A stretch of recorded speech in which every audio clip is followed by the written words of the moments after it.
Hello दोस्तों, कैसे हैं आप लोग। आज मैं क्लास 8 चैप्टर 3 अंडरस्टैंडिंग क्वाड्रिलेटरल्स के बेसिक कंसेप्ट को लेकर आया हूं, जिसको पूरा समझने के बाद आप इस चैप्टर के हर सवाल को मज़े लेकर बनाओगे। किस तरह बनाओगे? मज़े लेकर।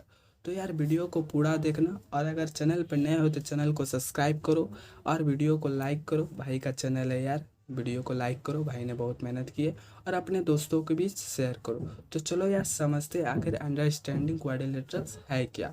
तो सबसे पहले हम लोग इसके नाम पे फोकस करेंगे, क्वाड्रिलेटरल्स। क्वाड्रिलेटरल से हमें कुछ पता चल रहा है, ये दो वर्ड से मिलकर बना है क्वाड्रिलेटरल्स। क्वाड माने होता है क्या? फोर। और लेटरल्स माने क्या होता है? साइड। तो वैसा कोई भी शेप जिसके पास क्या हो, फोर साइड हो, तो हम लोग उसको क्या बोलेंगे? क्वाड्रिलेटरल। तो क्वाड्रिलेटरल्स के बहुत सारे पार्ट हैं, टाइप है, जो हम एक एक करके वन बाय वन उसको समझेंगे। तो हमारा फर्स्ट टॉपिक क्या है? पॉलीगॉन। पॉलीगॉन आखिर हम लोग कहेंगे किसको? A simple close curve made up of only line segment. वैसा क्लोज कर्व जो सिर्फ और सिर्फ लाइन से मिलकर बना हो, और वो लाइन एक दूसरे को किसी भी पॉइंट पर इंटरसेक्ट नहीं करे। तो यहाँ पे कुछ एग्जाम्पल है जो पॉलीगॉन है, और कुछ एग्जाम्पल है जो पॉलीगॉन नहीं है। तो पहले हम लोग इसे समझेंगे। ये देखिए, एक लाइन, दो लाइन, तीन लाइन, चार लाइन, तो इसको हम लोग क्या बोलेंगे? पॉलीगॉन। सिर्फ ये लाइन से मिलकर बना है, इसमें कोई प्रकार का सर्कल, कोई प्रकार का सेमी सर्कल नहीं है। नहीं तो ये इसको हम लोग नहीं बोलेंगे, क्योंकि यहाँ पे क्या आ गया? एक सेमी सर्कल जैसा कुछ शेप आ गया, तो हम लोग इसको नहीं बोलेंगे। सिर्फ और सिर्फ लाइन से मिलकर बनाओ। ये और वो कैसा होना चाहिए? एक क्लोज कर्व होना चाहिए, यानी एक बंद आकृति का होना चाहिए। क्लोज कर सभी जगह से बंद होना चाहिए, कहीं भी खुला नहीं रहना चाहिए। एक यहाँ पर भी देखेंगे, वन लाइन, दो line, three line, four, one two three four. आप यहाँ पे एक चीज गौर कीजिएगा, one side, two side, three side, four side. तो हम लोग इसको क्या बोलेंगे? क्वाड्रिलेटरल्स। क्या बोलेंगे हम लोग को? आपने पहले बताया कि फोर साइड को किसी भी शेप को हम लोग क्या बोलेंगे? क्वाड्रिलेटरल। यहाँ पर भी वही चीज़ है। यहाँ पर समझिएगा, यहाँ पे तो क्लोज कर्व है, देखिए ये लाइन, ये लाइन, ये लाइन, ये बंद है। लेकिन ये लाइन और ये लाइन एक दूसरे को इस पॉइंट पे क्या कर रहा है? इंटरसेक्ट कर रहा है। तो हम लोग इसको क्या बोलेंगे? पॉलीगॉन नहीं बोलेंगे। यहाँ पर भी क्लोज कर्व तो है, लेकिन यहाँ पे लाइन क्या कर रहा है? एक दूसरे को इंटरसेक्ट कर रहा है। यहाँ पे क्लोज कर्व है, लेकिन इंटरसेक्ट भी नहीं कर रहा है। लेकिन यहाँ पे देखिएगा, यहाँ पे ये चीज़ क्या है? ओपन है, खुला हुआ है, तो हम लोग इसको पॉलीगॉन नहीं बोलेंगे। तो पॉलीगॉन के कुछ टाइप है, पहले उसको समझेंगे, फिर वन बाय वन और बेसिक कंसेप्ट समझेंगे। तो चलिए बढ़ते हैं पॉलीगॉन के टाइप की ओर। यहाँ पे देखो, क्लासिफिकेशन ऑफ पॉलीगॉन। पॉलीगॉन का क्लासिफिकेशन मतलब एंगल के बेस पे एंगल के बेस पे इस पॉलीगॉन को टू पार्ट में डिवाइड किया गया है, कॉन्वेक्स और कॉनकेव। पॉलीगॉन तो समझ गए, वैसा कोई भी क्लोज कर्व जो सिर्फ एक लाइन से बना हो, सिर्फ लाइन से बना हो, उसी को हम लोग क्या बोलेंगे? पॉलीगॉन। तो पॉलीगॉन एंगल के बेस पर दो पार्ट में है, कॉन्वेक्स और कॉनकेव। तो हम लोग समझते हैं कॉन्वेक्स पहले किसको कहेंगे? वैसा कॉन्वेक्स मतलब क्या होता है? 100 यानी 180 डिग्री से क्या? हमेशा कम। मान लीजिए एक्स एक डिग्री है, तो वो 180 डिग्री से क्या होना चाहिए? कम होना चाहिए। तो यहाँ पे हमें किस एंगल को देखना है? तो इंटीरियर एंगल को देखना है। किससे देखना है? इंटीरियर एंगल का जो मान होगा, इंटीरियर एंगल का जो वैल्यू होगा, वो हमेशा 180 डिग्री से क्या होना चाहिए? कम। तो इंटीरियर एंगल हम लोग इसको बोलते हैं। पहले तो हम लोग समझेंगे इंटीरियर। जैसे एक यहाँ पे हम ट्रायंगल लिए, तो अंदर वाले को, जैसे ये, इसके अंदर क्या है? ये सारे एंगल को हम लोग बोल सकते हैं इंटीरियर एंगल। और इसी साइड को अगर हम बाहर की ओर थोड़ा आगे लेकर आए, तो यहाँ पे जो एंगल बना, तो इसको कहेंगे हम लोग एक्सटीरियर, मतलब बाहर का कोण। समझ गए? अंदर और बाहर, इंटीरियर और एक्सटीरियर, नाम से ही पता चल रहा है। तो 180 डिग्री से कम जिस एंगल का वैल्यू होगा, उसको हम लोग बोलेंगे कॉन्वेक्स। वह एंगल क्या होना चाहिए? इंटीरियर, यानी ये, इसका हमेशा वैल्यू, यहाँ पे मान लो ये एक्स है, तो ये एक्स का वैल्यू हमेशा 180 डिग्री से कम होना चाहिए, सभी एंगल। ये भी यहाँ पे कोई भी वैल्यू हो, लेकिन वो वैल्यू हमेशा 180 डिग्री से कम होगा, कॉन्वेक्स, तो हम लोग उसको बोलेंगे कॉन्वेक्स पॉलीगॉन। क्या बोलेंगे? Convex polygon. अब हम लोग आते हैं कॉनकेव पॉलीगॉन। जस्ट इसका उल्टा है। यहाँ 180 डिग्री से क्या था? कम था, वहाँ पे क्या होगा? ज़्यादा होगा। कॉनकेव में हम लोग समझेंगे, मान लीजिए ये एक्स का वैल्यू है, सॉरी ये एक्स है, यहाँ पे देखिए ये क्या होगा? 180 डिग्री से हमेशा क्या होगा? मान लीजिए ये एक्स डिग्री है, तो इस एक्स का वैल्यू यहाँ पे क्या हो जाएगा? 180 डिग्री से क्या हो जाएगा? ज़्यादा। ये एक्स यहाँ है, तो ये 180 डिग्री से हमेशा क्या होगा? ज़्यादा होगा। मतलब वैसा पॉलीगॉन जिसमें कोई भी एक कोण, कोई भी एक एंगल, कम से कम वन एंगल हमेशा क्या रहना चाहिए? 180 डिग्री से ज़्यादा होना चाहिए। वैसे पॉलीगॉन को हम लोग क्या बोलेंगे? Concave polygon. कॉनकेव पॉलीगॉन समझ गए? मतलब देखिए यहाँ पे ये एंगल है, इस फिगर में यहाँ पे ये एंगल है, और इस फिगर में ये यहाँ पे ये एंगल है, तो ये सारे क्या है? 180 डिग्री से क्या है? ज़्यादा है। क्या है? ज़्यादा है। मान लीजिए के डिग्री है, तो यहाँ पे के का वैल्यू हमेशा क्या होगा? 180 डिग्री से ज़्यादा होगा। इसी को हम लोग वैसे पॉलीगॉन को क्या बोलेंगे? Concave polygon. कॉन्वेक्स और कॉनकेव समझ गए क्या होता है? और हमारा नेक्स्ट टॉपिक है रेगुलर एंड इरेगुलर पॉलीगॉन। तो पॉलीगॉन को साइड के बेस पे, पिछले वाले में हम लोग कॉन्वेक्स और कॉन्वेक्स पढ़े थे, साइड के बेस पे ये वाला है, और वो वाला था एंगल के बेस पर, यानी एंगल के आधार पर पॉलीगॉन को दो टाइप में बांटा गया था। और इस वाले में साइड के बेस पर पॉलीगॉन को दो पार्ट में बांटा गया है। तो पहला पार्ट है रेगुलर और इरेगुलर। नाम से ही पता चल रहा है ये रेगुलर पॉलीगॉन और इरेगुलर पॉलीगॉन। तो ये साइड के बेस पे, किस पे बेस पे? साइड। वैसा पॉलीगॉन मतलब वे पॉलीगॉन जिसमें सभी साइड आपस में क्या होते हैं? इक्वल होते हैं। जब साइड इक्वल होगा तो क्या सभी एंगल भी क्या होंगे? आपस में इक्वल। तो इसी को हम लोग बोलेंगे रेगुलर पॉलीगॉन। मतलब वैसा पॉलीगॉन जिसमें सारे साइड आपस में क्या होते हैं? इक्वल होते हैं, वैसे पॉलीगॉन को हम लोग बोलेंगे रेगुलर पॉलीगॉन। तो यहाँ पे कुछ रेगुलर पॉलीगॉन का एग्जांपल है, जैसे ये स्क्वायर है, ये क्या है? ट्रायंगल है, ये इक्विलेटरल ट्रायंगल है, ये स्क्वायर है, और ये क्या है? 1 2 3 4 5 6 ये हेक्सागोन है। तो ये क्या है? स्क्वायर है।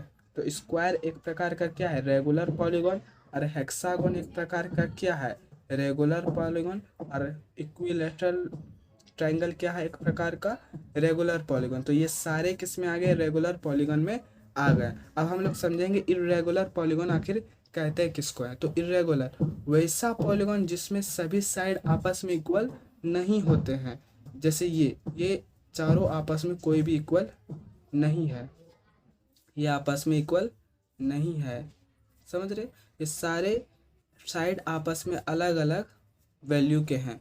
यहाँ पे देखिए ये दो साइड इक्वल है, लेकिन ये एक साइड इक्वल नहीं है, तो ये भी इरेगुलर पॉलीगॉन में आएगा। यहाँ पर आमने सामने यानी ऑपोजिट साइड क्या है? आपस में इक्वल है, लेकिन सारे आपस में इक्वल नहीं है, इसलिए हम लोग इसको क्या बोलेंगे?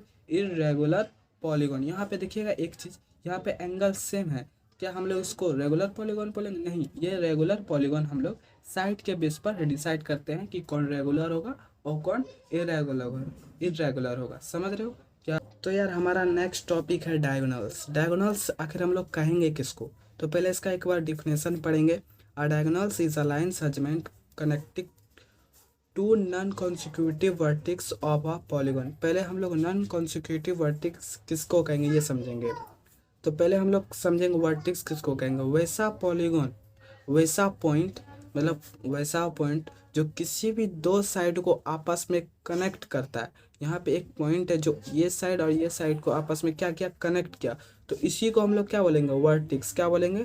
वर्टेक्स। तो वैसा वर्टेक्स को नॉन कॉन्सिक्यूटिव, मतलब कॉन्सिक्यूटिव नहीं रहना चाहिए, ठीक इसके बाद नहीं, ठीक इसको छोड़ के ये, जैसे यहाँ पे एक फिगर बना है, तो इसको छोड़ के नॉन कॉन्सिक्यूटिव। कॉन्सिक्यूटिव मतलब क्या होता है? ठीक एक के बाद एक, लेकिन वैसा नहीं है। नॉन कॉन्सिक्यूटिव मतलब नहीं रहना चाहिए।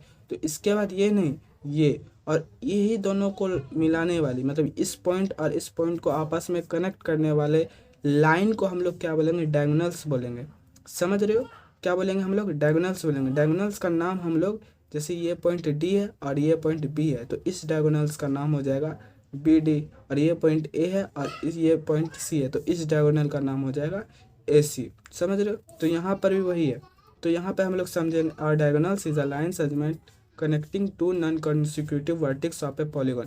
तो यहाँ पे हम लोग डायगोनल बनाएंगे। पहले हम लोग क्या बोले, नॉन कॉन्सिक्यूटिव, मतलब एक को छोड़कर दूसरा। तो इसको अगर हम लोग ये यहाँ पे अगर हम लोग पॉइंट रखते हैं तो इसको नहीं लेना है, ठीक। इसके बाद ये है तो इसको आपस में मिलाएंगे। फिर यहाँ पे रखते हैं तो इसको नहीं लेना है, फिर इसको छोड़ के आगे बढ़ जाएंगे। तो ठीक इसके बाद क्या आता है, ये वाला पॉइंट, फिर इसको नहीं लेना है। फिर यहाँ से अगर स्टार्ट करते हैं तो इसको नहीं लेना है, इसको लेना है। तो यहाँ पर हम लोग ये मिला देंगे, समझ रहे हो। फिर ये यहाँ पे अगर हम लोग रहते हैं तो इसके बाद क्या है, ठीक ये है, लेकिन इसको नहीं लेना है। नॉन कॉन्सिक्यूटिव मतलब इसको छोड़ के ये लेना है। फिर यहाँ से स्टार्ट करेंगे तो यहाँ पे लेंगे, और फिर यहाँ से स्टार्ट करेंगे तो यहाँ पे लेंगे, समझ रहे हो। तो उसी तरह इसको छोड़ के ये है इसके बाद, तो यहाँ पे, और फिर इसको छोड़ के ये है इसके बाद। तो इसी को क्या बोलेंगे हम लोग, इसी को हम लोग बोलेंगे डायगोनल्स, समझ रहे हो। अब हमें किसी भी पॉलीगॉन में डायगोनल्स का नंबर पता करना है तो कैसे करेंगे, तो एक फॉर्मूला है n into n-3/2, where n is a number of a side of polygon. मतलब n का वैल्यू क्या है, इस डायगोनल में साइड का नंबर कितना है, एक साइड, दो साइड, 3 और 4, मतलब साइड का वैल्यू हमारा क्या आ गया 4। तो यहाँ पे अगर हम साइड 4 है, अगर हम इस पे n के जगह पर अगर 4 रखेंगे तो और इसको सॉल्व करने पर हमारा आंसर 2 आएगा। तो यहाँ पे नंबर्स ऑफ डायगोनल्स क्या हो गया, 2। उसी तरह यहाँ पे अगर हमारा साइड का नंबर क्या दिया रहेगा, 7, तो हमारा नंबर ऑफ डायगोनल्स का नंबर जो होगा वो क्या होगा। तो यहाँ पे हम लोग निकालते हैं, n का वैल्यू क्या रखेंगे 7, 7 इंटू 7-3/2। तो यहाँ पर क्या होगा 7-3, तो 7 इंटू 7-3 क्या होता है 4। तो यहाँ पर से कट जाएगा, 2 टाइम में 7 2 ज़ा 14। तो 7 साइड वाले पॉलीगॉन में डायगोनल की संख्या कितनी होगी 14। यहाँ पे हम लोग 3 रखेंगे, 3 3 माइनस 3 इक्वल टू 2। हम लोग को पता है 3 साइड किस में होता है, ट्रायंगल में, और हमको पता है ट्रायंगल में डायगोनल की संख्या क्या होती है 0। यहाँ पे हम लोग करके देखेंगे, 3 माइनस 3 इंटू 0/2 इक्वल टू 0। तो हमारा डायगोनल का संख्या क्या आ गया 0। अगर किसी पॉलीगॉन में साइड की संख्या 8 हो तो हमारा डायगोनल का संख्या क्या होगा, तो 8 इंटू 8-3/2, ये 4 टाइम में कटा, 4 इंटू 8-3 5, 4 5 ज़ा 20। अगर किसी पॉलीगॉन में साइड की संख्या, साइड का नंबर 8 हो तो हमारा पॉलीगॉन, नंबर ऑफ पॉलीगॉन क्या निकलेगा 20। अब हम लोग पढ़ेंगे interior and exterior angle. Interior angle और एक्सटीरियर एंगल क्या होता है, ये किसी भी पॉलीगॉन में किस तरह काम करता है। तो यहाँ सबसे पहले हम लोग समझेंगे इंटीरियर एंगल आखिर कहते हैं किसको है, और एक्सटीरियर एंगल आखिर कहते हैं किसको है। तो सबसे पहले इंटीरियर एंगल की बात करते हैं। तो दो साइड, जैसे ये क्या है ट्रायंगल है, तो इसके अंदर में जो कोण, जो एंगल बनता है उसी को हम लोग क्या बोलते हैं, इंटीरियर एंगल। मान लिया यहाँ पे क्या x डिग्री है, तो इसी x को हम लोग क्या बोलेंगे, इंटीरियर एंगल। क्या बोलेंगे, इंटीरियर एंगल। और एक्सटीरियर एंगल, जैसे यहाँ पे ये y है तो ये बाहर के साइड एंगल बना हुआ है, तो ये मान लिया ये y डिग्री है, तो इसी को हम लोग क्या बोलेंगे, एक्सटीरियर एंगल। क्या बोलेंगे, एक्सटीरियर एंगल, समझ रहे हो। यहाँ पे देखिए ये क्या है, एक सीधी लाइन है, एक लाइन है, और एक स्ट्रेट लाइन है। हमें पता है स्ट्रेट लाइन पे किसी भी एंगल का वैल्यू क्या आता है 180 डिग्री, ठीक। अगर हम इसको दो पार्ट में डिवाइड करें, इसको दो पार्ट में डिवाइड करें, जब हम इसे दो पार्ट में डिवाइड करेंगे तो ये दोनों को मिलकर क्या हो 180 डिग्री होगा। तो यहाँ पर भी एक लाइन दिया है, इसको क्या कहेंगे, स्ट्रेट लाइन। और ये क्या है y डिग्री। अब मान लिया यहाँ पे क्या है z डिग्री, तो इस z degree plus y degree का वैल्यू क्या होगा, इक्वल टू 180। मतलब ये भी तो क्या इंटीरियर एंगल है और ये क्या एक्सटीरियर एंगल है। तो यहाँ पे समझेंगे इंटीरियर एंगल और प्लस एक्सटीरियर एंगल का वैल्यू क्या होगा 180 डिग्री। अगर मान लिया हमें इंटीरियर एंगल 60 डिग्री दिया हुआ है और हमसे एक्सटीरियर एंगल का वैल्यू पूछेगा, तो हम लोग क्या करेंगे, एक्सटीरियर वैल्यू निकालने के लिए 180 डिग्री में क्या करेंगे, इंटीरियर को माइनस कर देंगे। इंटीरियर कितना दिया है 60 डिग्री, तो हम लोग इसको माइनस कर देंगे, हमारा आंसर आ जाएगा 120 डिग्री। ये 120 डिग्री क्या हुआ, एक्सटीरियर एंगल, समझ रहे हैं। तो यहाँ पर, और यहाँ पे एक बात, सम ऑफ इंटीरियर एंगल, तो सम ऑफ इंटीरियर एंगल ये x degree plus z degree, और यहाँ पे कुछ मान लिया हमारा w डिग्री, ये तीनों को अगर हम लोग प्लस करेंगे, ये तीनों का वैल्यू क्या आएगा 180 डिग्री। ये किस पे डिपेंड करता है, तो ये साइड का नंबर पे डिपेंड करता है। जैसे ट्रायंगल में हमको पता है कि तीनों इंटीरियर एंगल का सम कितना होगा 180 डिग्री। अगर हम लोग साइड अगर चेंज कर दे, जैसे हमारे यहाँ पे क्या है पेंटागन है, तो 1 2 3 4 5, तो यहाँ पे कितने साइड है 5 साइड। तो यहाँ पे क्या हो जाएगा, interior sum of interior angle का वैल्यू चेंज हो जाएगा। वो डिपेंड करता है किस पे, साइड के नंबर पे। तो यहाँ पे साइड का नंबर क्या है, 5, 1 2 3 4 5। तो यहाँ पे क्या करेंगे, 5 - 2 इंटू 180 डिग्री, तो 3 इंटू 180 डिग्री ऑफ 5400 यानी 540 डिग्री। यहाँ पे क्या आ गया, सम ऑफ इंटीरियर एंगल। मान ले यहाँ पे कुछ है, यहाँ पे W है, यहाँ पे X है, यहाँ पे Y है और यहाँ Z है। तो इस सभी को अगर हम लोग प्लस करेंगे तो ये किसके इक्वल होगा, 540 डिग्री के, समझ रहे हो। और सम ऑफ एक्सटीरियर एंगल, यहाँ पे ये कौन, और इसको आगे लेके गए ये एंगल, और इसको आगे लेके ये गए। हमेशा किसी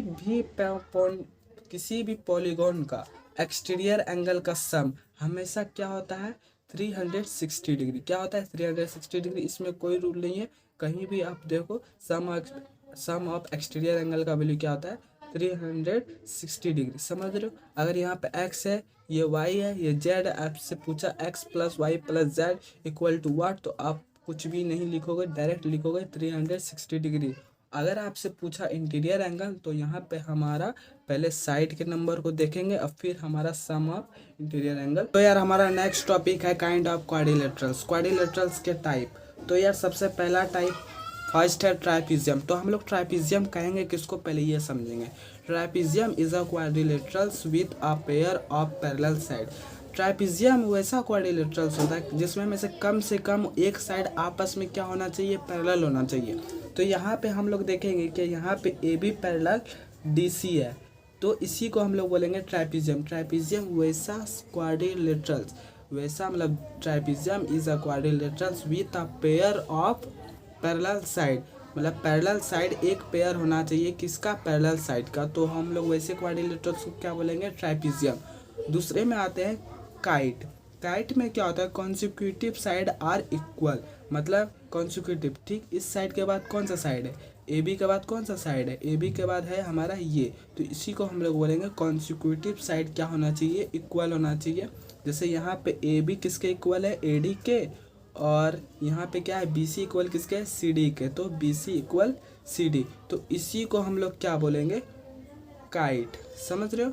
नेक्स्ट है हमारा पैरेललोग्राम। नाम से ही पता चल रहा है पैरेलल, मतलब इसमें क्या होता है, parallelogram is a quadrilaterals as the name suggest, it has something to do with a parallel line. मतलब जिस नाम के अनुसार हम लोग लिखते हैं, जैसे यहाँ पे ए बी डी सी, तो यहाँ पे क्या होना चाहिए, अपोजिट साइड। इस पैरेललोग्राम में क्या है, अपोजिट साइड। ये जो है इसके पैरेलल है और ये जो है इसके पैरेलल है। यहाँ पे क्या है, ए बी है सी डी के पैरेलल, और यहाँ पे क्या है, ए डी इसके पैरेलल है और डी सी ए बी के पैरेलल है। और ये क्या, स्क्वायर, तो स्क्वायर में भी क्या होता है, ये इसके पैरेलल है और ये इसके पैरेलल है। तो हम लोग इसको क्या बोलेंगे, ये सारे क्या है, पैरेललोग्राम।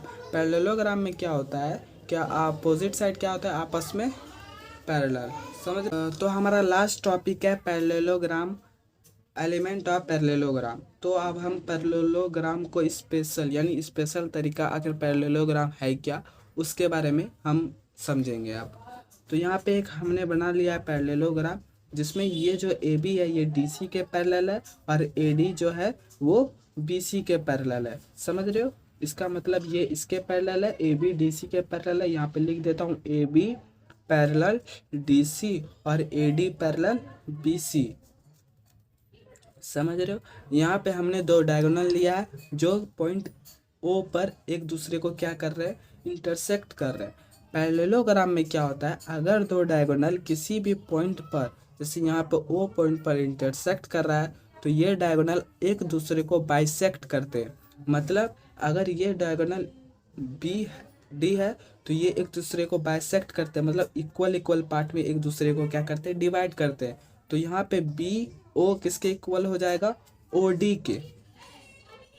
इसी तरह हम लिख सकते हैं O B equal to B D by 2, क्योंकि ये दोनों तो इक्वल है और हम ये दो पार्ट में डिवाइड हो गया। अगर हम इसको 1 तो ये क्या आ जाएगा 1, तो 1 1 2, तो हम इसको मान सकते हैं O B equal to B D by 2। उसी तरह O D equal to B D by 2, समझ रहे हो। और उसी तरह ए सी भी क्या होते हैं, एक दूसरे को इंटरसेक्ट करते हैं दो पार्ट में। मतलब यहाँ पे ए ओ इक्वल टू ओ सी हो जाएगा, क्या हो जाएगा, ए ओ इक्वल टू ओ सी। तो यहाँ पर A C, A O equal to A C by 2 लिख सकते हैं, और O C equal to A C by 2 लिख सकते हैं। समझ रहे हो कैसे। इसी तरह अब हम लोग यहाँ पर एंगल पर डिस्कस करेंगे। पैरेललोग्राम में क्या होता है, ये जो एंगल एक दूसरे को, ये पैरेलल लाइन है और एक लाइन क्या किया है, इंटरसेक्ट किया है ए बी और डी सी दोनों को। तो ये एक लाइन इंटरसेक्ट किया, इसको आगे बढ़ाएंगे, इसको आगे बढ़ाएंगे, तो एक दूसरे को इंटरसेक्ट किया है, इसको आगे बढ़ाएंगे, ठीक। तो यहाँ पे ये जो एंगल है, ये मान लिया ये एंगल क्या है 1 और ये एंगल क्या है 2। यहाँ पर ये एंगल है अल्टरनेट इंटीरियर एंगल, एक दूसरे के आपस में इक्वल होते हैं। यहाँ पर एंगल 1 इक्वल एंगल क्या हो जाएगा 2। उसी तरह यहाँ पर अगर हम इसको 3 और इसको 4 माने तो यहाँ पर भी क्या हो जाएगा, एंगल 3 इक्वल एंगल 4। यहाँ पे दिखेगा ये एंगल मान लिया x है और ये एंगल क्या है y। तो यहाँ पर क्या है, ये एंगल एक दूसरे के ठीक सामने है। और यहाँ पे हम लोग मान लिया यहाँ पे एक्स वाई, यहाँ पे जेड और इसको डब्लू। तो यहाँ पे क्या हो जाएगा, y इक्वल टू एक्स और w इक्वल टू जेड। तो यहाँ पर भी एक दूसरे के क्या होता है, ये एंगल आपस में इक्वल होता है और यहाँ पर भी ये एंगल आपस में इक्वल होता है। समझ रहे हो। अब यहाँ पे पैरेललोग्राम का एक अलग से छोटा सा फिगर बना के समझाते हैं। मान लीजिए ये पैरेललोग्राम है, ये पैरेललोग्राम है।